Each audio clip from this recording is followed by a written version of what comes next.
ሁለተኛ ቁጥር ምንድነው የሚለን አንድ የጨርቃ ጨርቅ ነጋዴ ከነበረው ጨርቅ ላይ ለመጀመሪያ ጊዜ 2.6 ሜትር ለሁለተኛ ጊዜ ደግሞ 3 ሙሉ 3/4 ሜትር ቢሸጥ በአጠቃላይ የሸጠው ጥቅል የጨርቅ ርዝመት ምን ያህል ነው? ሰው መደመር ነው።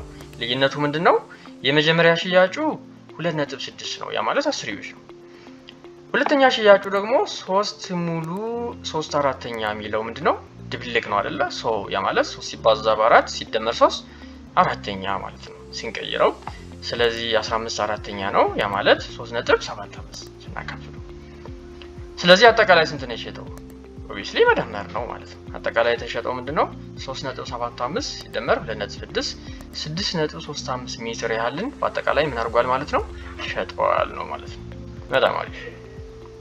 ይጠቅመዋል ብላችሁ ለምታስቡት ሰው ሼር አድርጉለት። ሙሉውን ቪዲዮን ለማየት ከፈለጋችሁ ዩቲዩብ ቻናል ላይ @toptutorial29 ብላችሁ ሰብስክራይብ በማድረግ መመልከት ትችላላችሁ።